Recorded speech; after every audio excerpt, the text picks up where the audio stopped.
네, 안녕하십니까. 이행료입니다. 오늘은 설명회를 하는 것이지, 해설을 하는 시간은 아니에요. 참고를 하시고, 2025년을 이제 대비한 것을 얘기하려고 하는데, 간단하게, 수업에 대해서 얘기를 해보면, 오늘 수업은 과목별 점수 비교, 그 다음에 문항 형식에 따른 변화, 과목별 분석 그러는데, 여기에서는 이제 수업의 초점은 과목별 분석을 하면서 우리가 1년 동안 어떤 준비를 하고, 그 다음에 그 과목들의 특성은 어떤 것에 있는지, 이런 것을 이제 중심적으로 얘기를 할 것이고요. 기출문제는 이번에는 이제 그냥 문제만 여러분들한테 제공을 하는 거고요. 1월 달부터 이제 내가 유튜브를 통해서 최근에 나왔던 문제들을 이제 해설하는 시간을 이제 따로 가질 겁니다. 그 다음에 마지막 시간에는 이제 1년 동안 강의는 어떤 식으로 이루어질 것인지에 대한 해설을 하는 걸로 이렇게 이제 준비를 하도록 하겠습니다.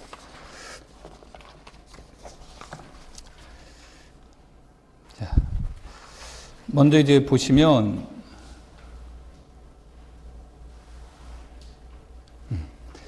자, 과목별 이제 점수에 대해서 이제 나와 있는데, 과목별 점수는 과목마다 약간의 특정들이 있겠지만, 우리가 이제 크게 보면, 위상수학하고,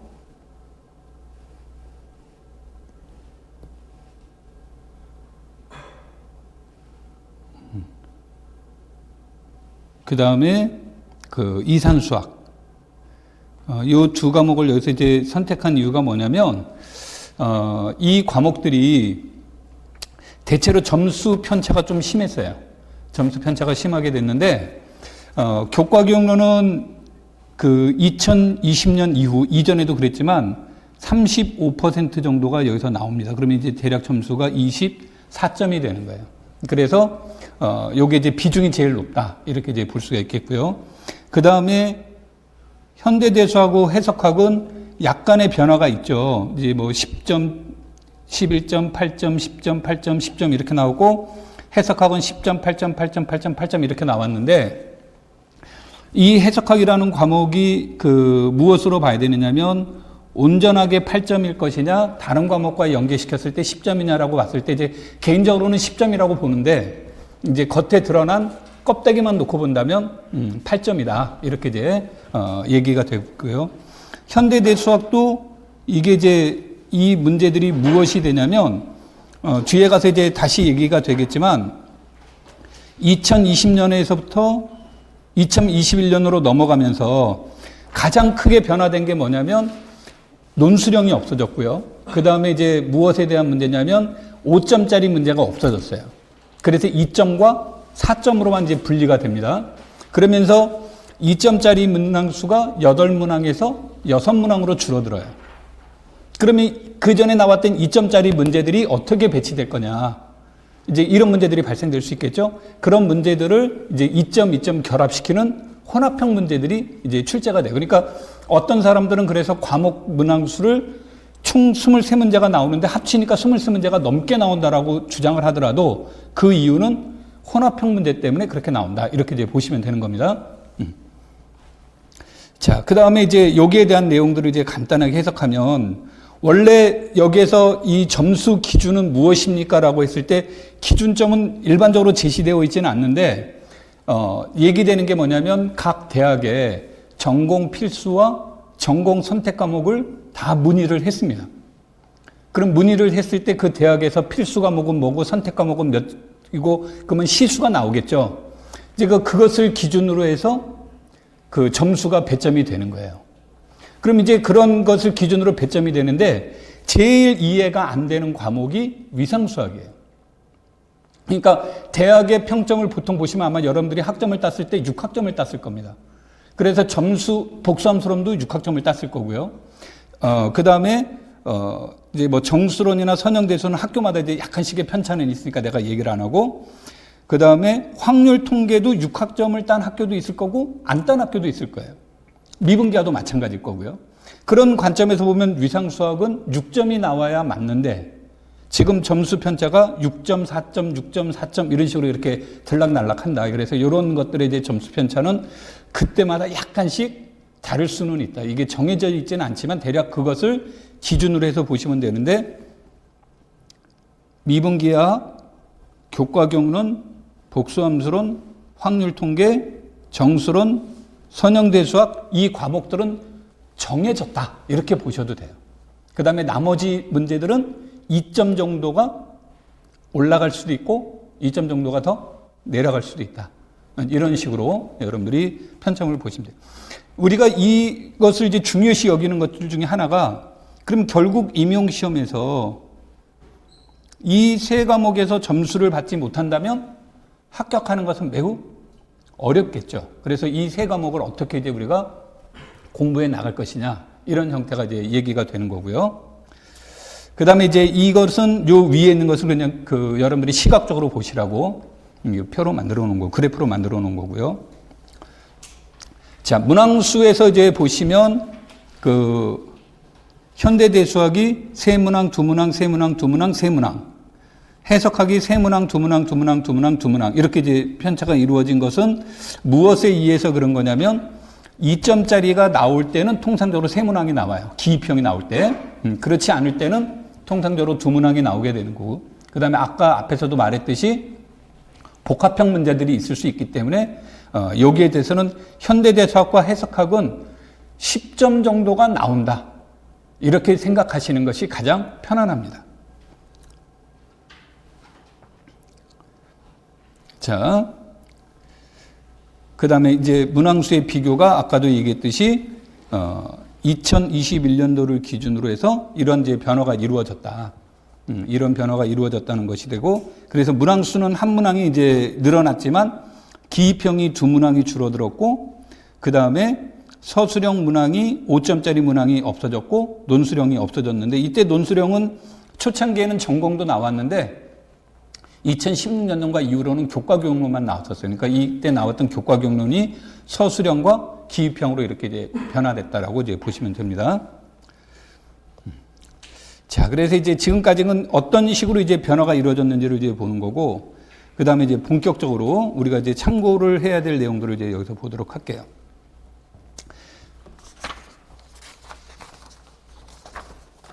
자, 기입형을 이제 보시면, 기입형은 아까 이제 기입형은 6문항이 나온다고 이제 얘기를 했습니다. 6문항이 나오게 되는데, 이 6문항 중에 교과경론이 이제 2문항이 나옵니다. A형의 한 문항, B형의 한 문항. 그래서 이제 교과경론이 2문항이 나온 데는 변함이 없습니다. 그 다음에 이제 여기에서 꾸준히 나오는 것 중에 하나가 미분기하기라는 거, 빨간색 표시를 하신 거 보면 미분기하기 이제 항상 나와 있고, 파란색 부분을 보시면 2021년도 이후에는 확률 통계가 계속해서 한 문항씩 나왔죠. 그래서 대략적으로 이 세 과목은 기입형으로 매년 나오는 거구나라고 생각하시는 것이 이제 좋습니다. 그 다음에 여기서 이제 특징들이 중에 하나가 뭐냐면, 이산수학이 여기에서 사라졌어요. 그래서 이산수학이 이제 사라지면서 많은 사람들이 몇 점짜리라고 하냐면, 이산수학은 4점짜리로 이렇게 이제 규정하는 경향이 있는데, 앞에서 말했듯이 점수를 규정하는 것은 대학에서 학점을 따는 그것에 의해서 결정되는 거기 때문에, 이수와 관련되어 있기 때문에 이산수학은 2점 또는 4점이다. 많이 나올 때가 4점이고 통상적으로 2점이 되는데, 이산수학은 어떤 것과 연계돼서 나올 때가 있냐면 현대대수학과 연계시켜주기도 하고요. 그 다음에 이 이산수학은 확률통계와도 연계가 될 수 있습니다. 글씨를 너무 잘 써서 확률통계와도 이렇게 이제 연계돼서 나올 수도 있고요. 그 다음에 보는 관점에 따라서, 이제 올해와 같이 보는 관점에 따라서 해석학의 수열이나 급수 문제와 연계가 될 수 있습니다. 이거 보는 관점이라는 것은 이건 이산수학이야라고 이렇게 그냥 규정할 수도 있고, 이거는 연계됐어라고 이렇게 주장할 수도 있는 겁니다. 그래서 그거는 이제 출제하신 분이 이런 것을 발표하지 않기 때문에 그냥 여기서 우리는 추측을 하는 것이고, 사람에 따라서 이것을 바라보는 관점은 조금씩 다른 거니까 그런 형태로 차이가 있겠구나라고 이제 보시면 되겠고요. 그 미적분학은 이제 여기서 보시면 미적분학이 올해는 4점짜리로 나왔어요. 그전에는 이제 3번 정도가 미적분학이 나왔는데, 통상적으로 이제 미적분학은 기입형 2점짜리로 나오는 것이 이제 맞다. 이렇게 이제 보시는 게 좋을 것 같습니다.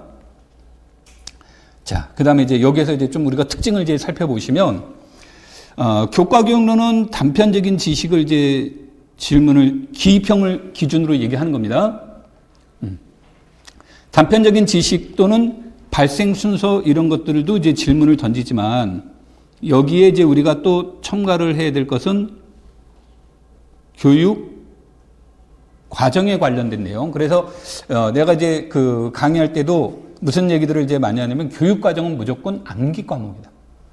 그러니까 이해의 대상이 아니다. 그러니까 원래 우리가 공부라는 것은 이해와 암기가 같이 혼합돼야 되는데, 교육 과정은 그냥 이해하지 말고 무조건 암기해라. 보통 이제 그 나중에 채점을 하다 보면 무슨 문제가 나오냐면, 교과교육론이 서술형 같은 경우는 보는 관점에 따라서 답이 다를 수도 있어요. 그러면 출제위원이 나는 A가 답이야 라고 이제 가정을 했다라고 하죠. A가 정답이야. 근데 A가 정답이라고 하는데 그 문장을 해석하는 사람이 그쪽 방향으로 해석을 안 했어요.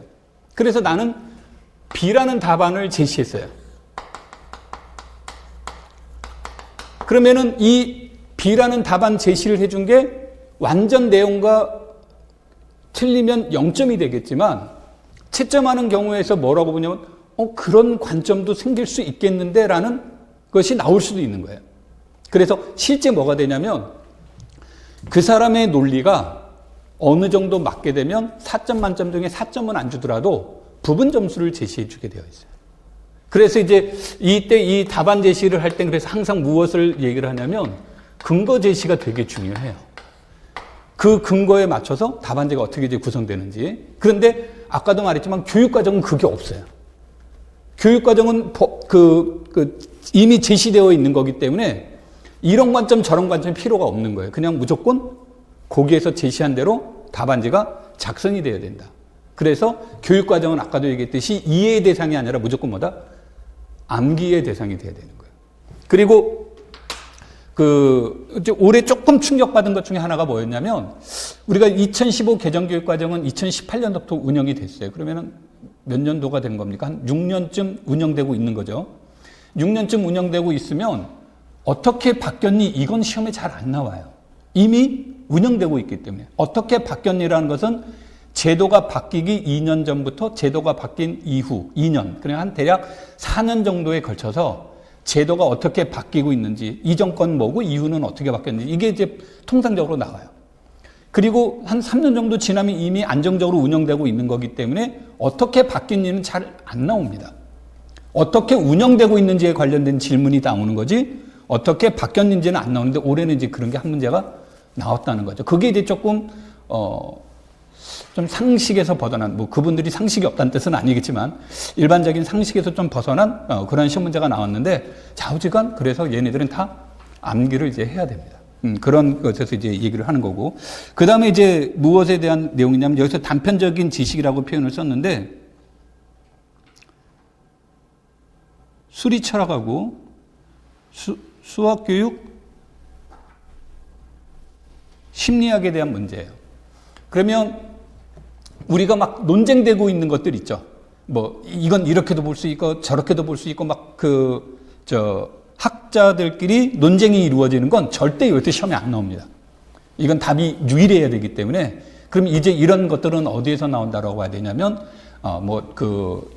수학 교육론의 그 기본서들이 많이 있지만 그냥 딱 콕 집어서 얘기한다 그러면 이제 신론을 중심으로 나오는 단편적인, 거기서 나와 있는 용어 개념만 여기서 이제 질문의 소재거리로 이제 삼을 수가 있습니다. 그래서 그런 것들을 중심으로 이제 보시면 되겠고요.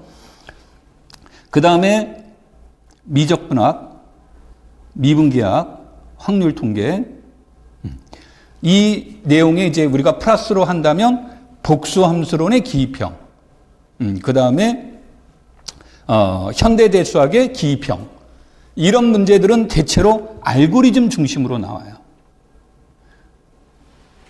알고리즘 중심으로 나온다는 얘기는 이미 답안지가 해법이 이미 뭐예요? 정해져 있는 건데, 이게 이제 내가 무슨 얘기를 하냐면, 시험은 가면 갈수록 어려워져요. 올해는 쉬웠어요. 이건 전부 다 뻥이고 무조건 어려워지게 되어 있어요. 그 어려워지게 되는 이유는 뭐냐면, 우리가 시험에 관련된 이 이론들은 20세기, 21세기 수학이 아니에요. 18세기, 19세기, 20세기 수학만 해도 어렵다라고 해요. 그럼 이미 200년 전, 300년 전 문제가 나오는데 그건 정해져 있죠. 정해져 있는 문제가 지속적으로 나오는 거예요. 그럼 이제 질문의 소재거리가 어떻게 됩니까? 떨어지는 거죠. 시험 볼 때 원칙 중에 하나가 뭐냐면, 기존에 나왔던 것을 똑같이 내지 마시오예요. 단 예외는 있습니다. 뭐가 예외냐면, 예전에 이제 객관식 시험이 있었잖아요. 그렇죠? 객관식에서 나왔던 문제를 우리 지금 이제 기입형과 서술형인데 내가 주관식이라고 표현 쓰겠습니다. 주관식으로 내는 건 무방합니다. 주관식에 나왔던 문제를 객관식에 질문하는 거는 똑같은 문제라고 보지 않습니다. 그러니까 그거는 이제 별개의 문제예요. 그런데 대체로 이제 뭐가 되냐면, 누적되다 보면 출제할 내용이 이제 바닥이 드러나기 시작을 해요. 그러면 제일 좋은 게 뭐예요? 시험제도 바꾸는 거예요. 객관식이 좋았는데 5년 지났더니 주관식이 좋아요. 말도 안 되죠. 그거는 이제 뭐가 되는 거냐면, 제도적으로 더 이상 내기 힘들게 되면 제도를 바꾸는 거예요. 그 다음에 이제 또 하나가 뭐가 되냐면, 왜 점점 어려워집니다라고 얘기를 하냐면, 문제는 이미 내용은 정해져 있다고 그랬죠. 그럼 이제 그 다음에 질문을 바꾸는 거예요.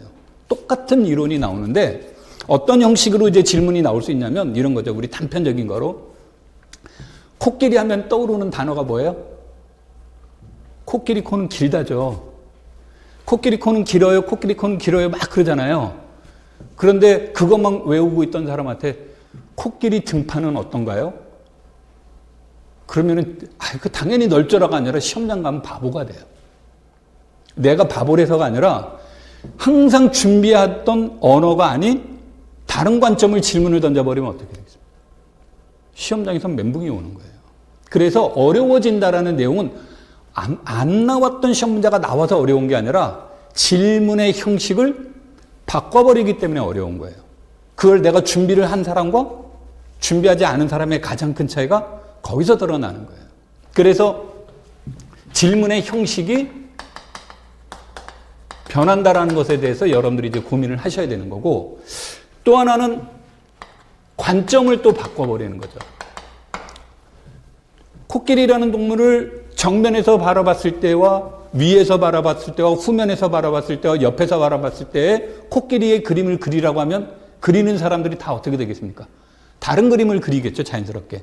그러니까 이 관점의 변화예요. 그래서 이 둘이 변하고 있기 때문에 시험 문제는 뭐다? 어려워지는 거예요. 다행스러운 거는, 이게 다행인지 불행인지 모르겠지만 1999년도에 교사 임용 시험을 봤을 때 무슨 일이 발생이 됐냐면, 전 과목, 그러니까 수학이 아니라 수학, 영어, 국어 했던 전체 그 과목에서 뽑지를 못했어요. 그 뽑지 못한 이유가 과락 때문에 그래요. 그러니까 10명을 뽑으려는데 과락을 넘은 사람이 5명밖에 안 되는 거예요. 그래서 99년 5월 달에 처음이자 마지막으로 또 한 번 추가 시험을 봤던 겁니다. 그 이후에 변화되는 건 그 이후로 절대 과락은 발생한 적이 단 한 번도 없습니다. 왜 그럴까요? 채점의 미학입니다. 그래서 서울과 경기도가 똑같은 채점을 하지 않습니다. 지역별로 물론 모음 답안은 나와 있어요. 똑같은 시험 문제니까. 그런데 지역별로 채점 기준이 약간씩 다를 수 있다는 거예요. 그래서 그러한 것들이 이제 여러분들이, 그래서 이제 내가 답안지 쓸 때 무슨 얘기들을 많이 하면, 백지를 내지 마라. 백지는 어떤 경우에든 점수를 받을 수가 없습니다. 단 문제가 오류가 발생되지 않는 한. 그래서 이제 여러분들이 할 때, 공부하실 때, 내가 이런 말을 하는 건 뭐냐면, 공부할 때의 습관을 들여야 되는 거예요. 우리가 보통 이제 얘기를 할 때, 이 문제 모르겠어요 하는 사람은 시험장 가서도 백지를 내는 거예요. 내가 이 문제를 잘 모르겠는데 해답지 봤던 사람들은 보통 시험장 가면 망하게 되어 있어요. 내가 이 문제를 어떻게 하든 해결하게 보겠다라는 그 훈련들을 하는 거죠. 공부하실 때마다. 그 훈련에 의해서 이런 것들을 하나씩마다 극복해 나가는 거예요. 그건 우리 눈에 보이지 않습니다. 뭐 우리나라 속담에 가랑비에 옷 젖듯이 자기도 모르게 그 점수가 쌓여지는 거예요. 그래서 여러분들이 이제 할 때 여기에서도 알고리즘의 문제인데 이 알고리즘이 기존에는 단편적인 거예요. 이건 이 방법이네, 이건 이 방법이네 눈에 보였는데 지금은 가면 갈수록 내가 알고 있는 방법으로 가는데 한 단계를 거쳐야만 내가 알 수 있는 방법으로 바뀌고 있다는 거예요. 올해 이제 복섬수론 같은 문제도 그린의 정리가 나온 건데 문제 어디에도 이게 그린의 정리인지 그런 게 안 보여지는 시험 문제가 나오는 거예요. 그래서 여러분들이 이제 공부하실 때 그런 알고리즘이 단편적인 데서 한 단계 더 거치는 건데 이게 생각보다는 힘들지는 않는데 연습이 필요해요. 근데 이 연습은 절대 일주일, 2주일, 한 달 훈련해서 이루어지는 건 아닙니다. 이건 습관이 되어야 돼요. 그래서 그 알고리즘이라는 말의 그 의미를 여러분들이 같이 이제 변화되는 과정을 이제 얘기하시는 게 좋겠고요. 그 다음에 이제 개념을 묻는 문제인데, 원래 개념을 묻는 문제가 되게 어렵습니다.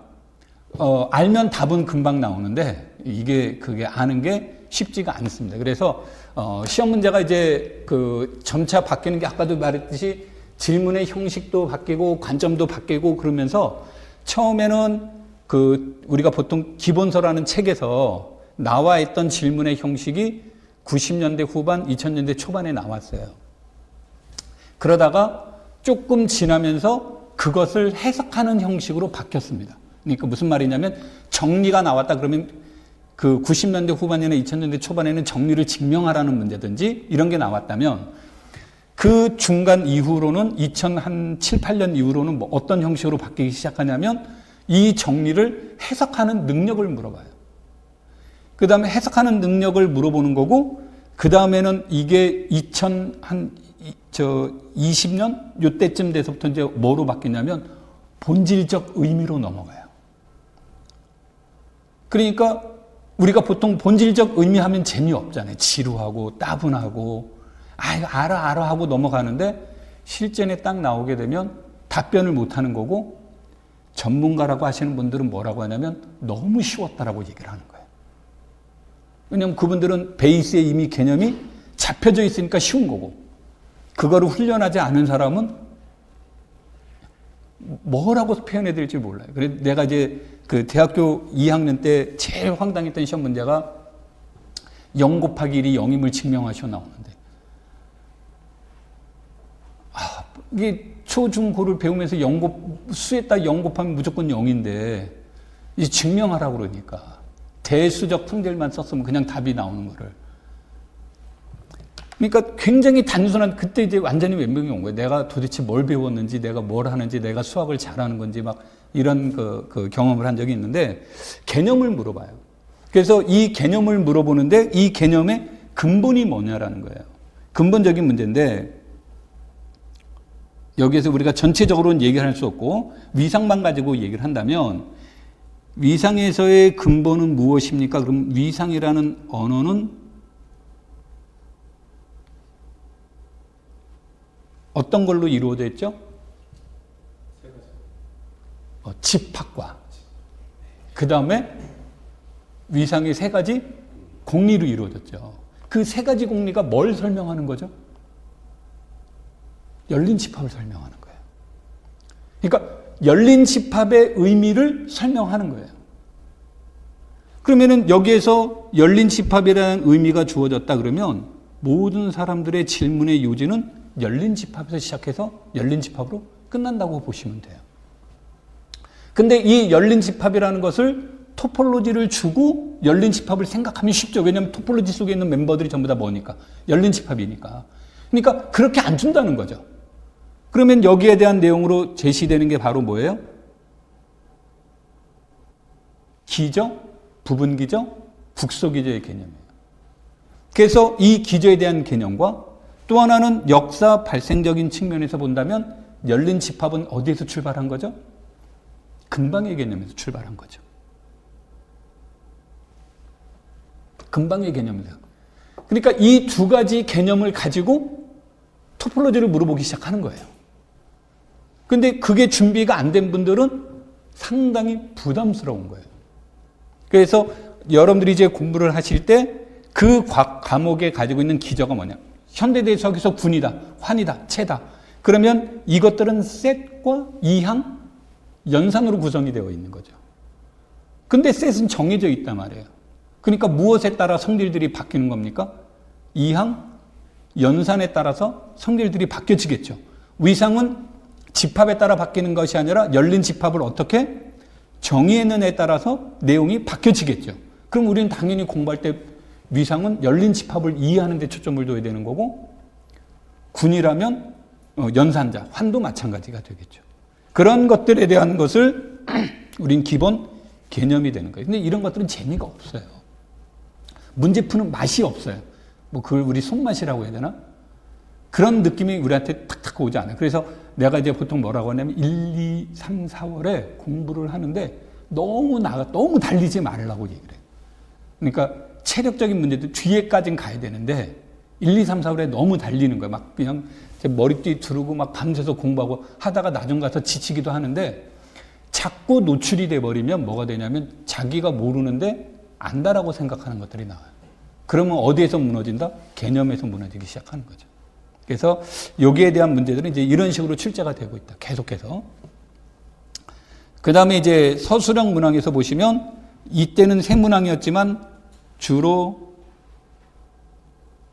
이 세 과목이 합쳐서 몇 점이냐면요. 최근에 나온 게 서술형만 얘기하는 겁니다. 28점이에요. 서술형만 보면 28점인데 서술형이 68점이에요.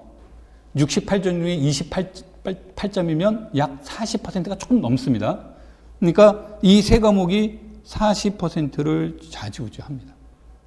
그러니까 극단적으로 이거 40% 다 맞추고 나머지는 20%에 30%만 맞춰도 합격하는 거예요.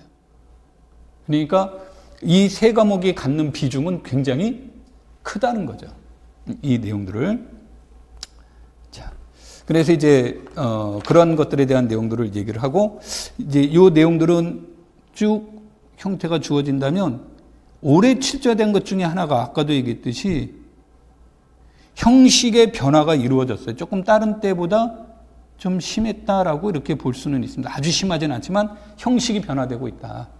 그리고 조금 이제 보통 선형대 수학에서만 최소당식이라는 문제가 나왔습니다. 일반적으로 이제 최소당식 잘 표현하지 않는데 내가 이제 최소당식을 강의를 할 때 그전에 욕을 되게 많이 먹었어요.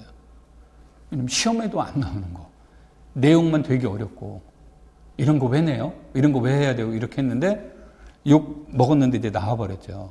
근데 아직도 이제 욕 먹었는데 안 나온 과목 문제들이 있기는 합니다. 내가 몇 개 욕 먹었는데 그 중에 이제 웬만한 건 나왔는데 이제 정수론의 문제 중에 이제 욕 먹었는데 안 나온 게 있어요. 근데 이제 이런 것들은 무엇 때문에 그러냐면 변화 때문에 그래요. 그러니까 아까도 얘기했지만 우리가 이론 시험 문제는 17, 18, 19세기라고 했잖아요. 그런데 이게 과거부터 나온 이론이기는 한데 사람들의 관심에서 멀어졌다가 뜨는 이론들이 있단 말이에요. 새로운 이론인 게 아니라 예전에는 있었는데 관심이 없다가 새롭게 뜨는 이론들이 있어요. 그럼 수학에서 가장 핫한 이론이 뭐겠습니까? 혹시 들어보셨나요?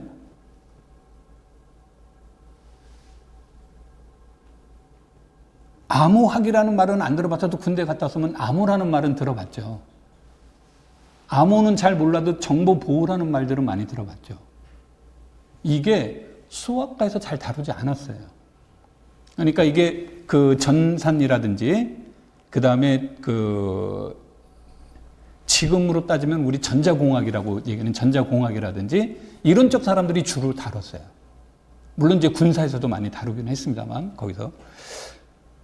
다루다 보니까 수학적 한계에 도달이 된 거예요.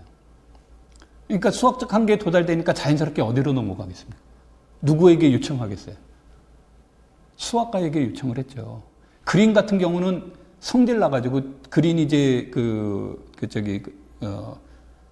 수학자가 아니에요. 물리, 그 다음에 전자, 전기, 이쪽 학자인데, 문제를 다루다가 문제 해결이 안 되니까 수학자에게 물어봤는데, 수학자가 전자, 전기 압니까?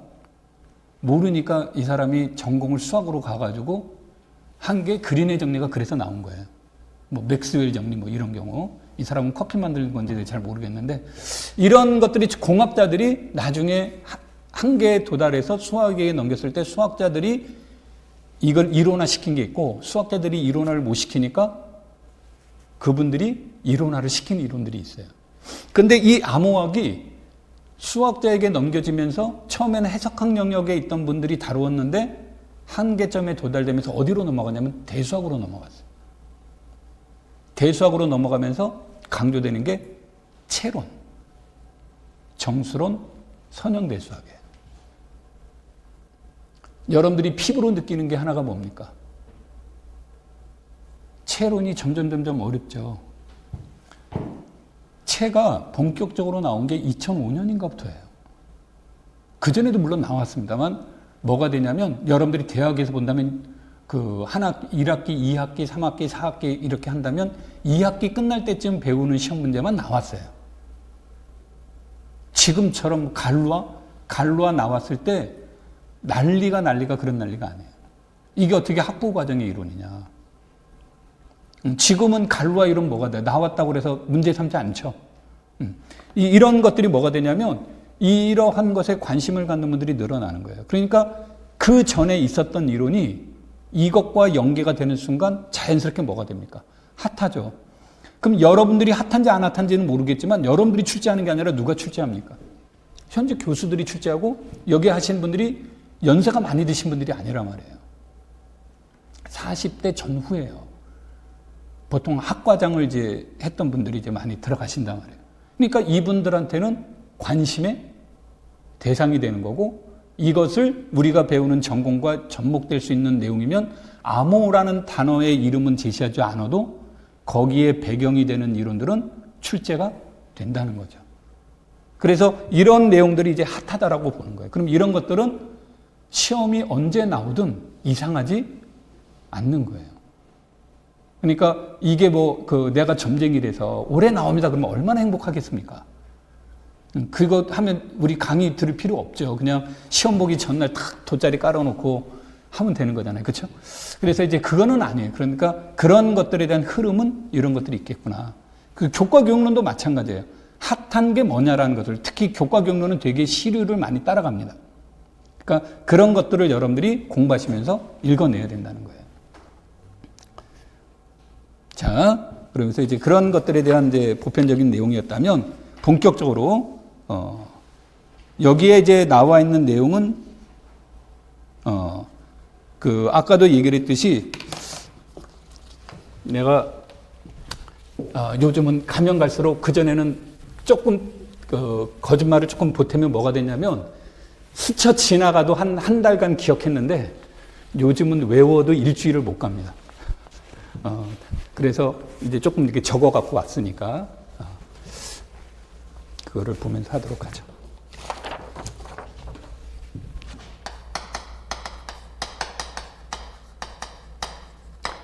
아까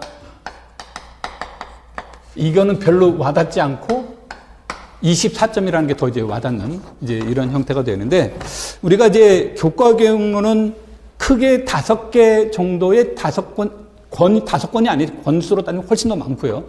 5가지 측면에서 여러분들이 이제 이것을 보셔야 된다는 얘기입니다. 그래서 첫 번째가 이제 무엇에 대한 내용이냐면, 교육 과정에 대한 내용이 됩니다. 그래서 교육 과정에 대한 내용은 적게는 한 문항, 많게는 2문항 정도가 이제 나온다라고 하는 거고, 만약에 평가까지 여기다가 집어넣읍시다 그러면은 3문항까지도 생각해 볼 수 있는 게 교육 과정의 문제입니다. 자, 그 다음에 내가 이제 기본 소유자 필수가 되는 것은 수학 교육학 신론에 대한 문제들이 이제 얘기가 되는데, 내가 보통 신론을 이제 읽을 때 어떻게 해야 된다라고 얘기를 하냐면, 이런 것들을 읽을 때 이제 보통 막 외우기 시작을 해버리면 대책이 없어요. 이게 책 한 권을 다 외워야 되는 건데, 그래서 처음에 3번 정도는 밑줄도 긋지 말고 그냥 읽어봐라. 무슨 내용이 나와 있는지 쭉 읽어보고, 많이 읽다 보면 자기도 모르는 사이에 미국 애들이 영어 왜 잘하죠? 걔네들이 태어날 때마다 뭐 영어에 대한 뭐가 있습니까? 맨날 듣고 말하고 하다 보니까 자연스럽게 뭐가 돼요? 우리나라 사람이 한국말 잘하는 거하고 똑같은 거죠. 그러니까 책을 많이 읽다 보면 자기도 모르게 언어가 친숙해져요. 친숙해지면 이제 그 다음부터 무엇 알아요? 중요한 거 찾아보고 그 다음에 암기해야 될 것은 암기하고 넘어가는 게 좋습니다. 그래서 3번을 읽고 그 다음부터 출발하는 게 좋다, 신론은. 자, 그 다음에 이제 3번째로는 그 수학 교육 과정과 교재 연구인데,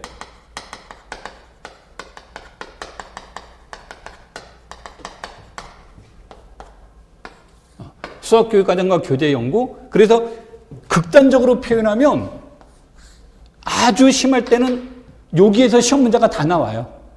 아주 심할 때는. 그러니까 여기가 이제 절대적으로 이제 중요한 거고, 그 다음에 여기 사람들한테 교사용 지도서를 참고하라고 얘기를 합니다.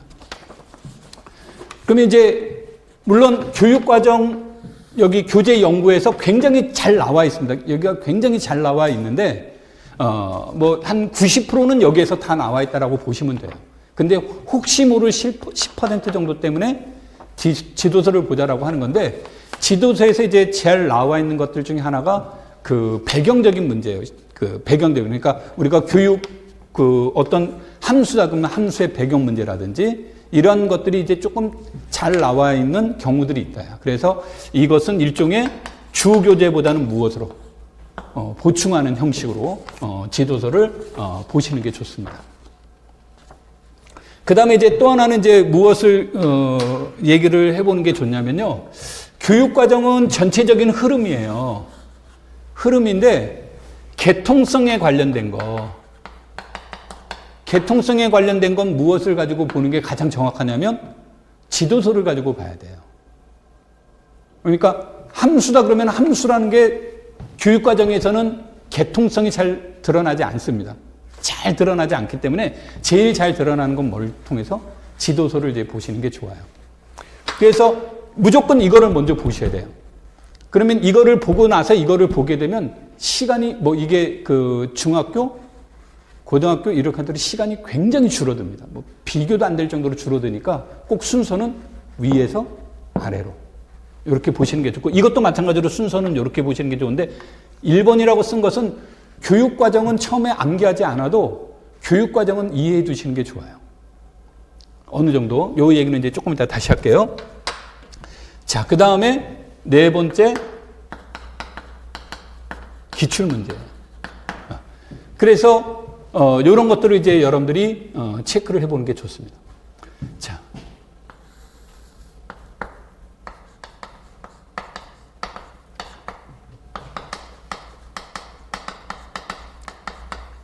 자, 우리는 7차 교육과정이에요. 7차 교육과정인데 2007년도에 한 번 개정이 됐고요. 2009년도에 개정이 됐고 2015년도에 개정이 됐어요. 개정이 됐는데 7차 교육과정이에요. 이게 무슨 말이냐? 교육과정은 철학과 연관되어 있는 거예요. 그러면 개정은 계속 됐는데 7차 교육과정이라는 얘기는 뭐는 바뀌지 않았다는 겁니까? 철학은 안 바뀌었다는 거죠. 그래서 철학을 봐야 된다는 얘기예요. 그러면 7차 교육과정은 무엇을 얘기냐면 학습자, 근본적으로 학습자 중심의 교육과정이었고, 최초에는 단계형 수준별 교육과정이었는데 단계형은 지금 2007 개정 교육과정부터 없어졌죠. 그래서 이제 우리는 수준별이라는 단어로 내가 바꾸겠습니다. 그래서 수준별 교육을 이루자야. 그러면 수준별 교육을 이루기 위해서 당연히 이제 그러면 뭐도 바뀌어야 됩니까? 책도 바뀌어야 되겠죠. 교과서도 다 바뀌어야 될 거 아닙니까? 수준별 수업을 해야 되니까. 그래서 이 수준별 수업을 하기 위해서 책을 구성하기 위한 세 가지 원리를 제시를 해요. 그 세 가지 원리가 무엇이냐면 역사, 발생적 원리, 점진적, 수학화의 원리, 구성주의 원리를 따르라고 얘기합니다. 그러면서 구성주의를 따르라고 해놓고 괄호 열고 뭐라고 쓰냐면 내용적으로는 사회적 구성주의라는 말로 나와요.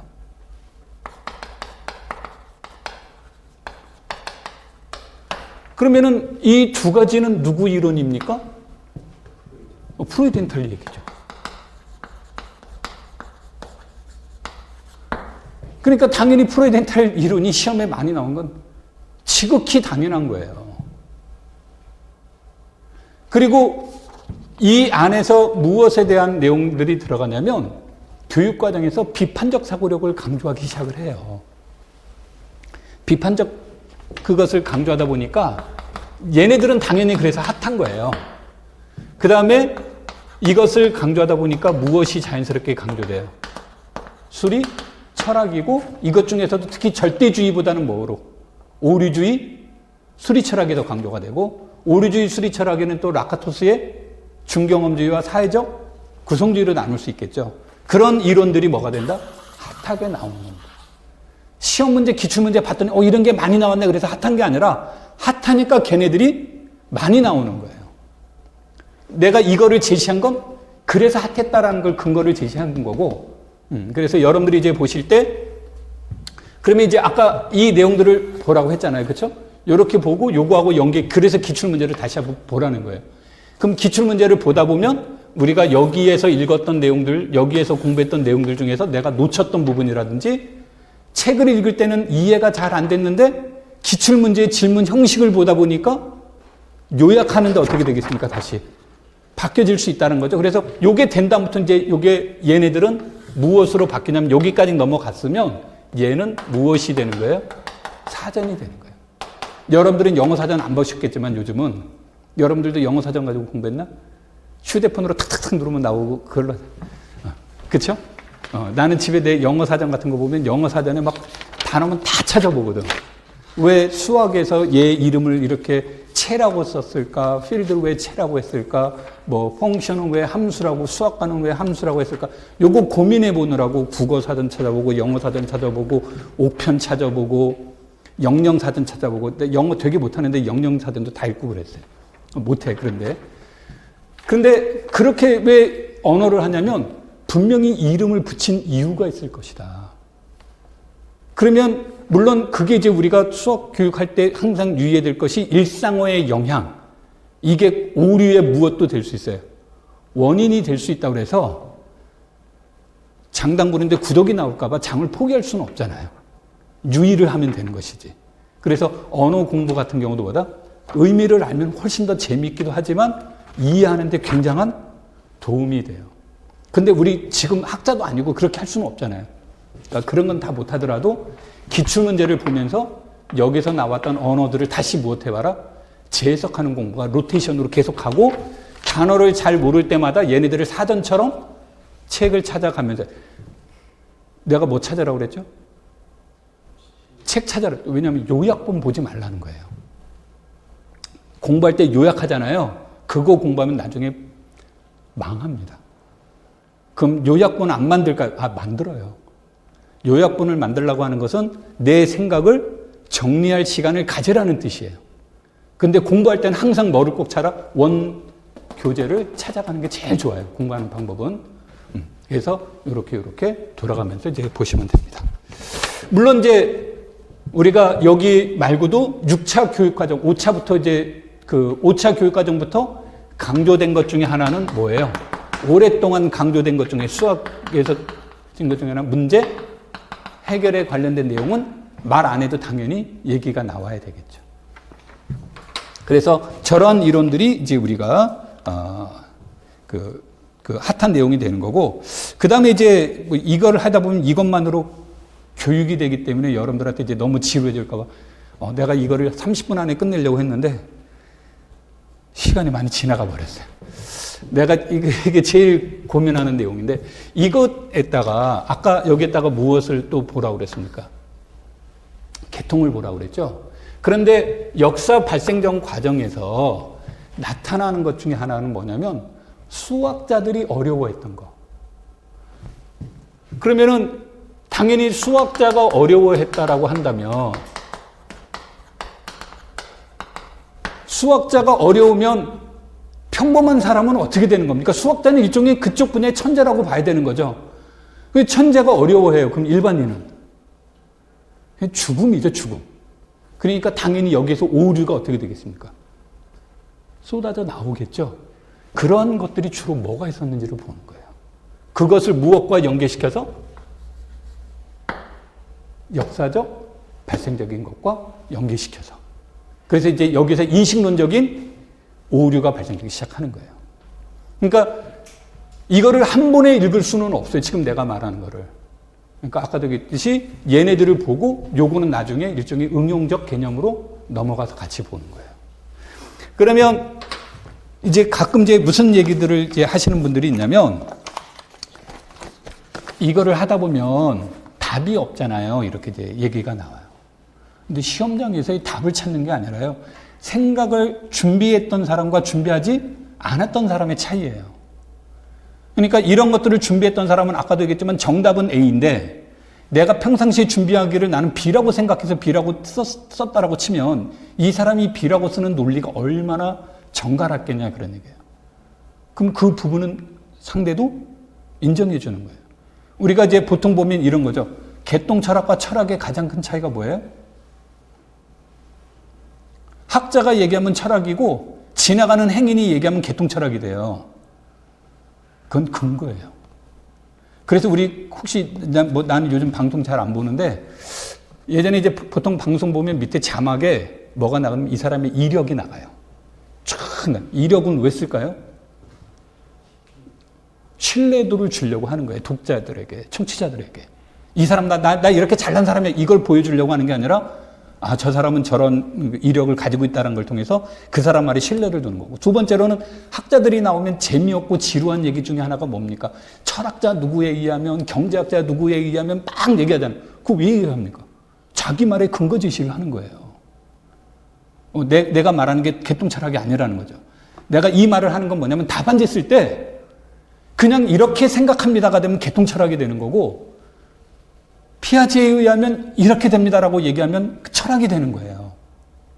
그래서 여러분들이 공부하실 때마다 그냥 내용만 좋으면 됐지 이게 아니라 반드시 시험이라고 하는 것은 누군가에게 내가 평가를 받아야 되는 거기 때문에 그 안에는 반드시 무엇을 제시하는 훈련, 근거를 제시하는 훈련들을 하셔야 되는 거예요. 그래야 좋은 점수를 받습니다. 그리고 채점하는 사람한테 어필을 하기도 쉽죠. 그래서 여러분들한테 얘기하는 건 꼭 그런 얘기들을 해나가. 여기에 대한 내용들은 이제 내가 따로 안 할게요. 내가 거의 수업하면서 지금 이 칠판 얘기로 이제 대략을 했기 때문에. 그래서 여기에서 이제 보시면, 우리가 이제 재밌는 그 학자 중에 한 명이, 올해는 이제 브루너가 나왔습니다만, 이제 딘지를 이제 중요시 여기는데, 여기에서 이제 하나가 우리한테 관심을 갖는 게 뭐가 되냐면, 지금까지 교사명 시험에서 제일 시험에 많이 나왔던 교육과정이 3차 교육과정이에요.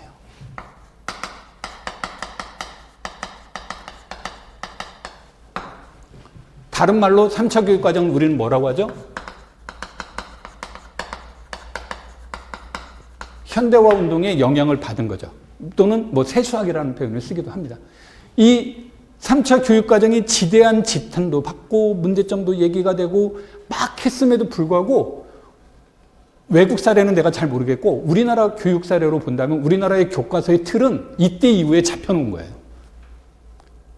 그러니까 진짜 욕을 많이 하든 비판을 많이 하든 칭찬을 많이 받든 간에 틀은 여기서부터 잡아놓은 거기 때문에 당연히 중요한 거죠.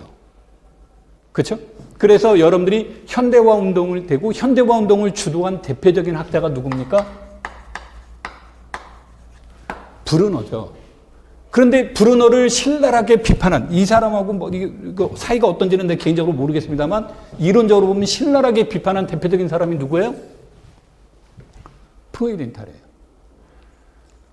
그런데 그래서 이제 뭐라고 얘기하냐면 브루너 DNS 이게 동료 입장이니까 이 사람들의 이론은 끝이 났다라고 주장을 하는데 웬걸 시험에서 진짜 그 프로이덴탈 최근에 시험 문제 프로이덴탈 다음으로 핫한 사람이 딘지예요. 왜 그럴까죠? 흐름상 딘지 얘기가 나오면 안 돼요. 그런데 딘지가 시험에 굉장히 많이 나와요. 이유가 뭘까? 그게 심리학의 문제예요. 심리학이란 무엇입니까? 그러면 학습자의 인지 수준, 학습 수준, 이 둘이 일치하도록 하는 거예요. 이걸 연구하는 거예요. 그러니까 우리 식으로 말하면 중학교 1학년 아이가 있어요. 그러면 이 중학교 1학년 아이에 맞는 수준에 뭐가 이루어져야 됩니까? 학습 내용이 나와야 정상적인 수업이 이루어질 거 아닙니까? 뭐 초등학교 3학년 때 배울 문제를 내줘버리면 흥미를 느끼지 않을 것이고 대학교 1학년이 볼 내용을 제시해 주면 뭐가 됩니까? 포기를 하겠죠. 그러니까 거기에 맞는 것이 나와야 되겠죠. 이런 것을 연구하는 게 수학교육 심리학이에요. 그래서 어떻게 학습할 것인가, 어떤 내용을 어떻게 학습할 것인가의 문제예요. 그런데 우리나라는 극단적으로 초등과 중등을 확 나눠버려요. 극단적으로 나눕니다. 어떻게 나누냐면 초등학교는 구체물을 통해서 직관적으로 이해가 목적이에요. 중등 수학은 형식적이고 추상적인 이해예요. 그럼 뭐 요즘은 이런 노래 안 부릅니다만 예전에 보면 초등학교 졸업할 때 이런 노래 나오죠. 빛나는 졸업장을 따신 언니들께 뭐 이렇게 혹시 들어봤어요? 그런 노래가 옛날에 있었어요. 그러면 졸업장을 땄으니까 나는 오늘부터 중학생이 되니까 내 사고체계도 형식적이고 추상적으로 바뀔까 하고 짠 하면 바뀌어집니까? 피아제의 인지발달 이론을 따진다면 구체적 조작기에서 형식적 조작기로 급변하지 못하죠. 그러니까 그 중간에 이양기라는 것이 있을 거 아닙니까? 거기에서 많은 오류들이 발생되다 보니까 프로이덴탈의 역사 발생적 원리를 과연 지도할 수 있을까라는 의문이 생기기 시작하는 거예요. 그게 어디에서 제일 심하다? 우리나라 교육과정을 본다면 중학교 1학년에서. 그래서 그런 것들을 나름 가장 잘 표현했다라고 하는 것이 딘지의 수학적 다양성의 원리와 지각적 다양성의 원리가 가장 잘 표현됐다라고 보는 거예요. 그러다 보니까 딘지가 상당히 생각지 않게 많이 나오는 거예요. 그러니까 여러분들이 이제 공부하시면서 그런 것들을 이제 같이 이해하면서 교과학론들을 보시면 훨씬 더 재미있습니다. 그러니까 무조건 시험에 많이 나왔으니까 이거 외워야 돼 그렇게 보시지 말고요. 자, 그 다음에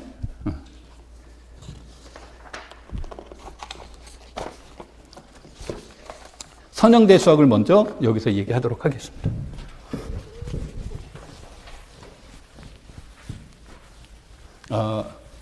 내가 이것을 표를 다 예쁘게 만들어 놓은 게 있는데 PPT로 그걸 가지고 수업을 작년에 해봤더니 한 과목에 40분씩 나와요.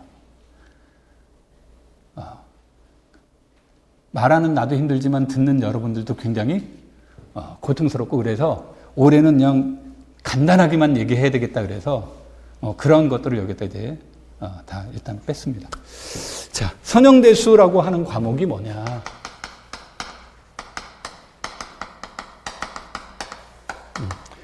여기하고 관련 없지만 20세기 수학을 무슨 수학이라고 해요? 20세기 이후의 수학을 현대수학이라고 하죠. 이 현대자를 다른 말로 무슨 수학이라고도 합니까?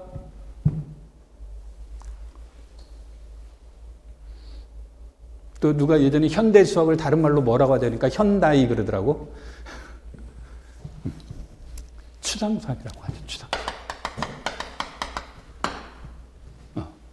누구에 의해서 20세기 수학은 누가 지배를 했습니까? 그 집합이죠. 뭐 이게 이제 칸토르라고 있는데 나는 그냥 오리지널로 칸토르라고 읽을게요. 칸토르 이후의 수학이에요. 그래서 칸토 이후의 수학이 추상수학으로 바뀐 거죠. 그래서 여러분들이 현대대 수학 보시면 모던 엘제브라라고 읽어야 되는데 원서를 보면 뭐라고 나와요? 앱스트랙트 엘제브라라고 나오죠. 20세기 수학은 추상수학이 되는데 21세기부터는 바뀔 거라고 얘기를 했는데 거기까지는 우리는 이제 아니더라도 그러면은 이 칸토르의 집합론 이후에 수학이 추상수학으로 바뀌어요. 추상수학으로 바뀌면서 추상성이 되는데 추상에서 핵심적인 언어는 형식성이에요. 형식성을 강조하는 이유는 모순성을 보증하기 위한 거예요. 그래서 모든 수학은 추상화되고 형식화된다. 이때 이후의 문제로. 요건 이제 뭐 중요한 내용은 아닌데, 그래서 대수학하는 형태들에 대한 문제들을 이제 선형 대수학은 무엇을 연구하는 거예요? 그냥 선형성을 무엇으로 학자가 들어가는 것은 이제 학문이란 뜻이에요. 그러니까 선형 대수학이라는 것은 선형성을 대수적으로 연구하는 학문이라고 봐야 되겠죠. 그러니까 대수적인 것은 방법론적인 거고, 그러니까 우리가 중요한 것은 선형 대수학은 무엇을 이해하는 데 있다요? 선형성을 이해하는 데 있다죠. 그래서 선형의 뜻을 이해하는 거죠. 그래서 이 선형을 이해하는데 느낌상은 리니어가 아니라 프로젝션 같은데 하여튼 리니어라고 읽으니까 리니어라는 말은 일종의 그냥 우리 무엇을 얘기하는 거죠? 여러분들이 벡터에서 1차 독립이란 말 들어봤죠? 그렇죠? 1차 독립할 때 원 디그리 이렇게 얘기합니까? 리니어리라는 말로 나가죠. 그러니까 리니어라는 말은 1차를 뜻하는 거지만 좀 단순 무식하게 표현하면 평면상에선 직선, 공간상에선 평면, 오와 직선 이런 것들이 다 뭐다? 리니어고 조금 더 다른 표현을 쓴다면 원점을 지나는 1차를 뜻하는 거예요. 그러니까 원점을 지나는 1차를 연구하는 게 뭐다? 선형 대수학이에요. 그래서 여기에서는 이제 벡터 공간 뭐 이런 말 다 들어가는데 그것까지 들어가면 너무 깊이 들어가고 뭐 말이 많아지니까 간단하게만 얘기하면 그래서 여기서 핵심적인 내용은 무엇을 이해하는 데 있어요. 무엇을 이해하는 거? 선형 변환이다. 그럼 선형 변환이란 아까도 얘기했지만 변환은 함수의 한 종류, 트랜스포메이션이라는 건 함수의 한 종류예요. 그러면 선형이라는 말이 뭐냐면 원점을 지나는 1차를 우리는 뭐라고 한다요? 선형이라고 표현해요. 그러니까 무조건 무엇을 지나야 돼요? 어떤 직선이든 간에 무조건 선형이 되려면 무조건 어디를 지나야 된다? 원점을 지나야 되니까 그 직선의 색깔이 드러나는 건 원점이 아닌 거죠. 그래서 그 직선이 뭐 우리 평면상의 직선이 얼마만큼 있습니까? 원점을 지나는 직선은 무수히 많이 존재하죠. 그래서 그 직선을 이해를 하려고 하는 거예요. 그럼 우리 중학교에서 직선, 원점을 지나는 직선을 이해하기 위해서 뭐를 이해하면 돼요? 기울기만 이해하면 되잖아요. y는 2x, y는 3x, y는 2분의 1 x. 기울기만 이해하면 다 끝나는 거죠. 그 기울기의 의미인데 이게 평면으로 가면, 공간으로 가면 어떻게 됩니까? 기울기라는 말은 이제 더 이상 표현해 줄 수 없죠. 그래서 직선이나 평면을 이해하는 것, 그것을 우리는 선형 변환의 고유한 성질이라고 얘기하는 거예요. 그래서 무슨 말이 중요한 거예요? 여기서 당연히. 고유, 값이 핵심이 되는 거예요. 그래서 이 고유값이라고 하는 것은 결국은 무엇을 이해하는 데 있다? 선형 변환을 이해를 하는데 선형 변환을 표현하려다 보니까 복잡한 겁니다. 수학하는 사람들 제일 싫어하는 게 뭐예요? 복잡한 거 되게 싫어하죠. 남들이 보면 막 복잡한 문제 풀어서 되게 그럴 것 같은데 수학하는 사람 되게 뭐예요? 복잡한 거 무조건 무엇화 시키자? 단순화 시키려고 하죠. 그래서 선형 변환을 4자를 2자로 줄이는 훈련을 하죠. 그것을 뭐라고 부릅니까? 요즘 애들은 선변이라고 읽는데 수학에서는 그거를 2자로 뭐라고 불러요? 뭐라고 불러요? 행렬이 되는 거예요. 그러니까 내가 선형 변환을 이해하는 것과 행렬을 이해하는 것은 뭐가 되는 거예요? 동일하게 얘기가 되는 거예요. 그러면 선형 변환으로 표현할 수 있다?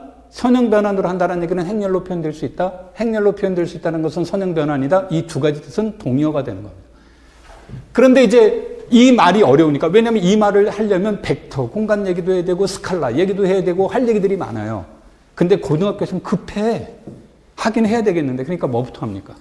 행렬을 먼저 하는 거죠.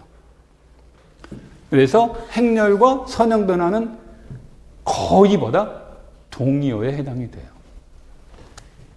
그 다음에 이렇게 봤더니 선형 변화는 일종에 대해서 함수라고 해서 전부 다 1대1 대응이라고 말해줄 수는 없죠. 그럼 우리가 1대1 대응이라고 말하는 것은 무엇이 존재하면 1대1 대응이라고 그래요? 여기 유일하게 존재하는 거죠. 그렇죠? 여기 유일하게 존재하는 거. 선형 변환이면서 여기 유일하게 존재하는지를 판별하고 싶어요. 그러면 판별한다라는 걸 영어로 뭐라고 그러죠? 디터미넌트라고 하죠. 그래서 뭐를 판별하자? 선형 변환을, 행렬을 판별하자를 줄임말로 뭐라고 불러요? 행렬식. 그러니까 디터미넌트란 뭐냐? 판별식이에요. 이 행렬이 여기 존재하는지 안 하는지, 다시 말해서 여기에서 얘가 1대1 대응이 되는지 안 되는지, 동의형이 되는지 안 되는지를 판별하는 게 뭐다? 행렬식이죠. 그랬더니 나중에 봤더니 얘가 고유값들의 곱과도 연관되어 있는 거예요. 그리고 났더니 이 행렬식이 단순한 그것에 관련되어 있는 게 아니라 면적과도 관련되어 있고, 면적이 변화가 어떻게 되는지 이런 것과도 관련되어 있더라는 거죠. 그래서 시험 문제는 얘네들을 가지고 기준으로 해요. 뭐 이걸 통해서 대각화를 하고 이거를 통해서 응용이 나오고 여러 가지들이 나오는데 기본적인 원리는 요것들을 이해하는 데 있다가 돼요. 그러니까 이거를 이해하기 위한 여러 가지 파생들이 나오는 거고, 또 하나는 선형은 최근 리니어 엘제브라라고 나와 있는데 선형에서 나와 있는 것을 리니어라고 안 읽고 벡터라고 읽죠. 그렇죠? 그래서 리니어 스페이스라는 말보다는 벡터 스페이스라는 말이 훨씬 더 표현이 여러분들한테 친근감이 가죠. 그래서 여기 선형에서는 또 하나 이제 핵심 언어는 뭐다? 벡터가 되는 거예요. 그래서 이 벡터를 이제 어떻게 해석해 나가느냐, 이 벡터가 독립적인지 종속적인지도 따져보는 문제. 이런 것들과 얘네들도 상호간에 뭐다? 연관되어 있더라라는 문제가 나오는 거죠. 그 다음에 이 벡터를 가지고 얘기를 했더니 벡터에 대해서 비판적인 표현들도 많고, 나도 강의할 때 너무 고민스러워서 벡터 표시를 나는 이렇게 해요. 아마 이렇게 쓴 이유는 내가 생각할 때 난 물리 시간에 배워서 그랬던 것 같아요. 근데 강의하다 보니까 저렇게 안 쓰면 수업이 안 돼요. 스칼라와 벡터를 구분하는 방법은 뭐가 될까 그런 거예요. 이건 스칼라라고 쓴 거고 이건 벡터라고 썼는데 구분이 잘 안 되죠. 그래서 나는 개인적으로 이렇게 쓰는데 표현은 틀린 표현이에요. 이렇게 쓰면 안 돼요. 이것의 뜻이 뭐죠? 우리가 물리 시간에 벡터를 뭘로 배워요? 크기와 방향이란 말로 배우잖아요. 스칼라는 크기만 있다라고 배우죠. 근데 벡터 공간에는, 벡터에는 일반적으로 방향이 없습니다. 방향이 없는데 방향성을 논의를 하려고 해요. 그 방향성을 논의하는 것을 우리는 뭐라고 부르죠? 두 자로? 이상한 말을 하네. 맨날 여기 지금 내가 질문 받으러 온 건 아닌데, 그렇죠? 내적이에요, 내적. 그래서 내적이라는 개념이 나와야 비로소 무슨 개념이 나오는 거다? 방향이라는 게 나와요. 근데 이제 여기 대표적인 우리 아무 말 없이 나오면 유클리트 내적이 나오는 거죠. 그래서 고등학교 때 아마 벡터를 배웠으면 벡터 할 때 내적 구하라는 말이 많이 나오죠.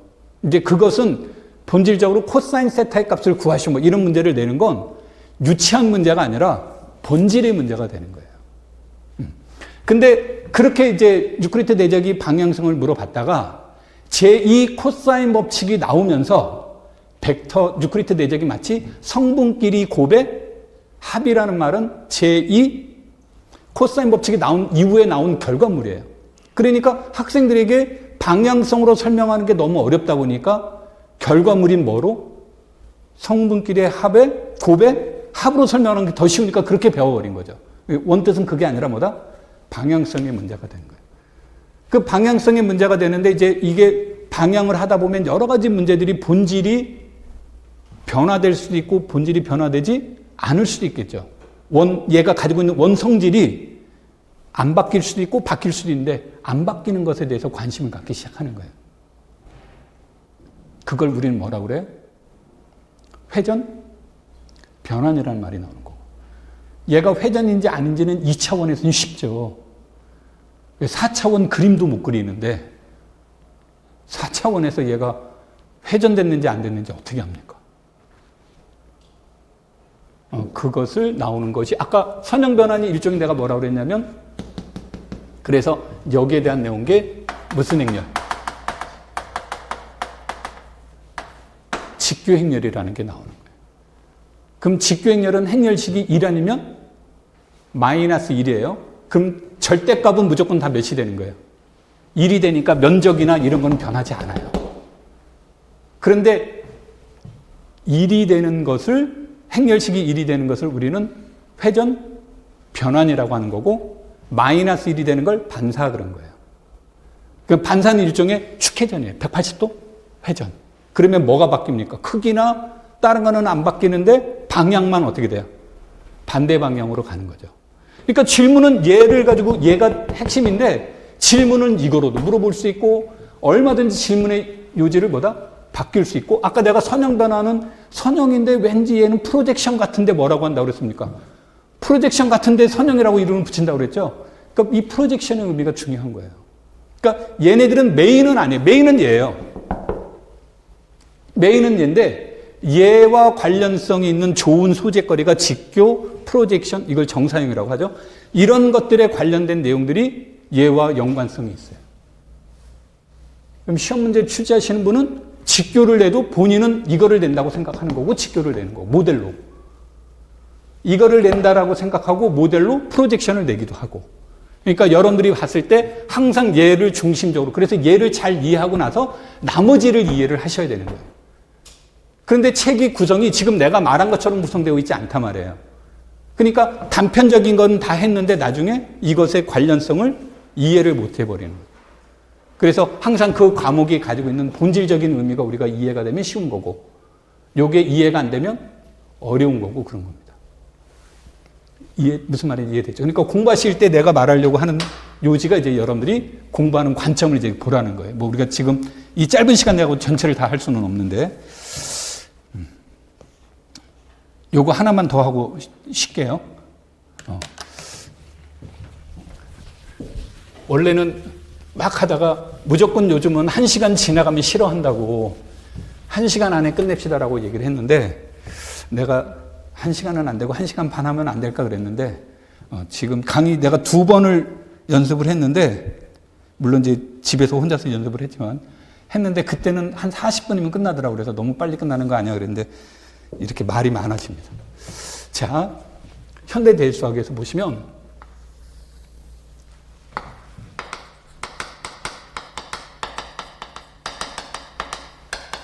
현대는 아까 내가 뭐라고 그랬죠? 추상이라고 한다고 그랬죠? 추상대 뭐 가끔가다 그러는데 책이 현대대수학하고 추상대수학이 있는데 뭐가 달라요? 똑같습니다. 자, 현대대수학의 뿌리는 뭐죠? 현대대수학은 무엇을 모델 삼아서 현대가 됐을까요?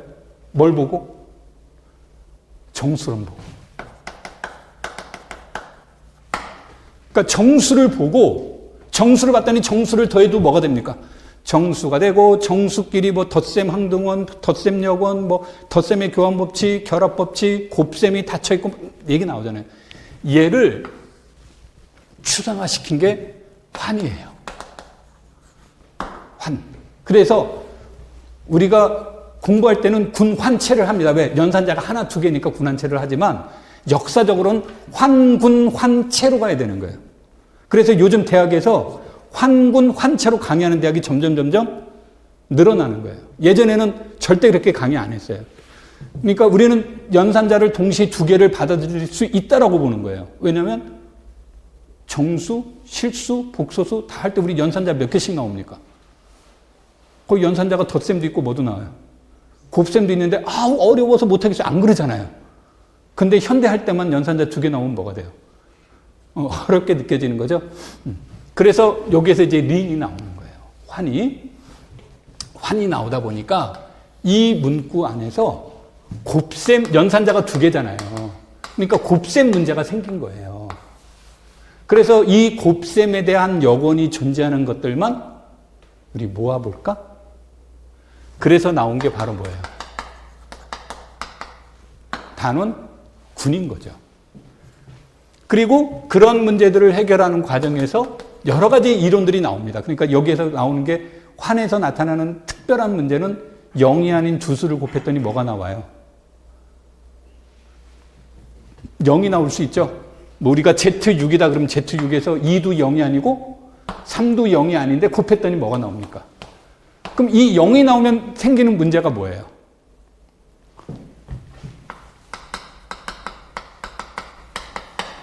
영인자라는 게 있음으로써 발생되는 문제가 뭐예요? 우리의 상식이 바뀌어지기 시작하는 거예요.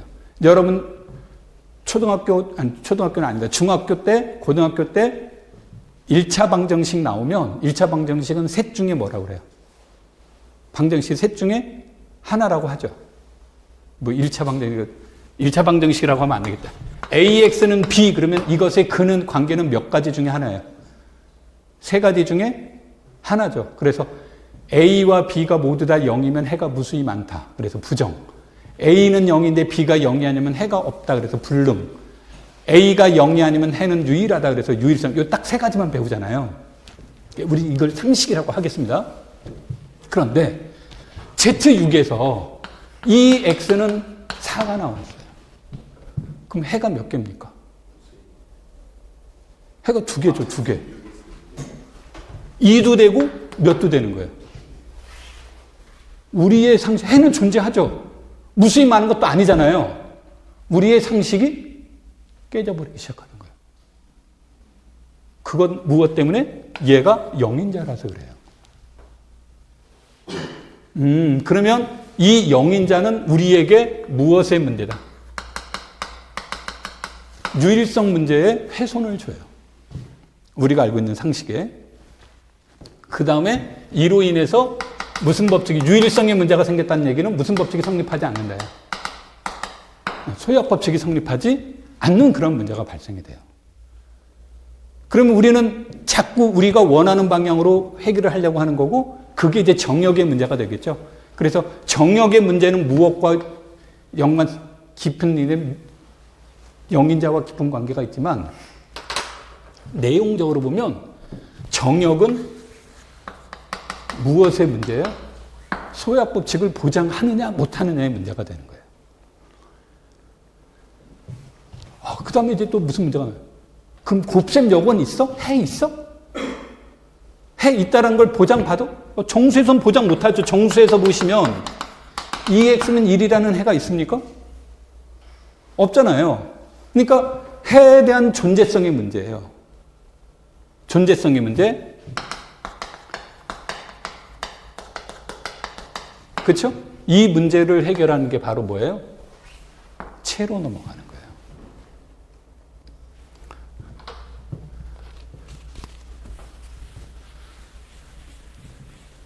그러면 재밌죠?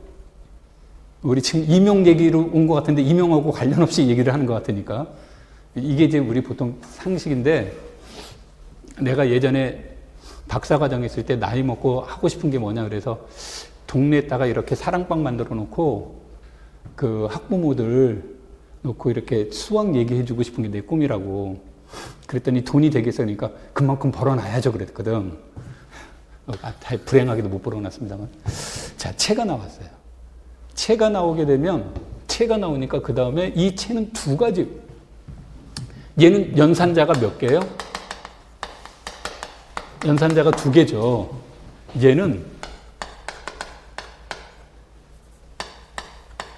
두 가지 얼굴이, 두 개라고 말을 쓸까? 두 개의 얼굴을 가지고 있어요. 그러니까 어려운 거예요. 어려운 이유가 있는 거예요. 두 개의 얼굴이 뭡니까? 그러면 하나는 얘가 스칼라이고 하나는 얘가 벡터가 돼요. 그러니까 채는 스칼라이면서 동시에 뭐가 된대요? 벡터가 되는 거예요. 스칼라의 뜻은 뭡니까? 그러면 이제 체라는 뜻에서 나온 건데 0을 제외하고는 곱셈 역은 있는데 벡터에서는 곱셈에 대한 의미가 없어요. 스칼라 곱셈 말고는 벡터끼리의 곱이라는 말은 없어요. 그러니까 이 내용이 나오는데 얘는 두 개의 얼굴이 나오는데 주로 벡터적 사고를 가지고 있어요. 그런데 체에 대한 스칼라적 사고도 강해요. 우리는 주로 스칼라적 사고로 공부를 해요. 근데 여하튼 얘가 벡터적 얼굴을 지나다 보니까 공간을 무엇하고 싶다. 공간을 확장하고 싶은 거예요. 이걸 우리는 세자로 뭐라고 불러요? 확대체가 나오는 거죠. 그러면 당연히 중요한 건 어떻게 확장을 시킬 것이냐의 문제죠. 그래서 맨 처음에 사람들이 생각했던 게 분수체예요. 정수분의 뭐로? 정수분의 정수로 유리수를 만들었듯이. 그래서 정역분의 정역으로 체를 만들 수 있는 분수체 개념이 나오는데 문제는 유리수분의 유리수는 여전히 뭐예요? 실수를 표현 못하죠. 그러니까 분수체의 한계는 정역에서 체를 만드는 데까지는 나이스인데 그것을 더 무엇해 줄 수는 없다? 확장해 줄 수는 없는 거예요. 그래서 이 방법론적인 문제에서 나온 게 바로 무엇의 문제예요? 다항식 환의 문제가 나오는 거예요. 그리고 이것을 만드는 데 문제는 핵심적인 내용은 근의 문제. 극대 이데알의 문제가 대두가 돼요. 극대 이데알의 문제는 무엇의 문제? 기압 다항식의 문제로 대두가 되는 거예요. 그래서 이게 90년대 후반에서 2000년대 초반까지는 얘가 지배를 했어요. 시험 문제는. 무조건 여기서 나왔어요. 그러다 아까 내가 2005년인가를 기준으로 체론이 바뀌기 시작했다고 그랬죠. 그러면서 이 확대체를 가지고 확대체를 본격적으로 무엇하기 시작했다? 연구하는 문제가 나온 거예요. 그래서 이것에 대한 내용들이 핵심인데 이건 뭐 너무 길기 때문에 있어요. 이런 식의 흐름으로 가는 거예요. 그래서 여기에 대한 문제가 우리가 이제 하나의 관심. 물론 링에서도 이 얘기 똑같이 할 수 있습니다. 근데 링에서는 이것에 대한 근거 얘기가 빈약한 게 너무 많아요. 그래서 이제 그것보다는 어디에서 주로? 체에서 이런 얘기들을 하고 여기서 이제 단원군이라는 것을 가지고 얘기했더니 여기에서 그럼 군이라는 새로운 개념이 나왔죠. 그래서 군만 보자는 거였어요. 군만. 그래서 여기서 군에서는 핵심적인 단어는 뭐다? 군의 무엇이다? 구조를 연구하는 대로 이제 내용이 들어가요. 그래 군의 구조는 생성원, 위수, 생성원들 사이의 관계예요. 내가 이런 거 얘기하면 생성원 얘기하면 사람들이 순환군? 아니, 순환군이 아니라도 생성원은 있어요. 벡터로 본다면 1차원이 순환군인 거고 2차원 이상은 순환군이 아니에요. 그런데 생성원이 의미가 있을 수도 있고 생성원이 의미가 없을 수도 있어요. 그럼 의미가 없으면 우리 굳이 생성원 찾으려는 노력합니까? 안 합니까? 안 하죠. 그래서 그 유리수의 덧셈군이나 실수의 덧셈군은 의미가 없어요. 그래서 그런 데서 뭐 찾으려고 노력을 안 한다? 생성원 찾으려고 노력 자체를 안 해버리는 거예요. 의미가 없으니까. 그런데 정수라든지 유한군 같은 경우는 생성원이 굉장히 유용해요. 왜? 그거 하나만으로도 군 전체를 이해할 수가 있어요. 그래서 이제 사람들이 뭐 찾는 데 있다? 생성원을 찾는 데 있다. 그걸 이제 군의 구조라는 말로 표현이 되는 거예요. 그래서 이런 것들이 이제 우리가 현대대수학이라는 것을 이해하는 데 있다고. 그러면 이것을 이해하는 데 모태가 되는 건 뭐라고 그랬습니까? 정수론이 뭐다? 뿌리가 되는 거예요. 그러니까 정수론 포기하면 사점을 포기하는 게 아니에요. 얘가 뿌리가 되기 때문에 얘를 포기하면 이 구조를 이해하는 데 어려움이 따르기 때문에 그냥 다 뭐다? 그래서 포기한다라고 보시면 돼요. 그래서 그만큼 정수론은 4점 이상의 뭐다? 가치가 있는 과목이다. 이렇게 보시면 됩니다. 자, 좀만 쉬었다가 이어서 가도록 할게요.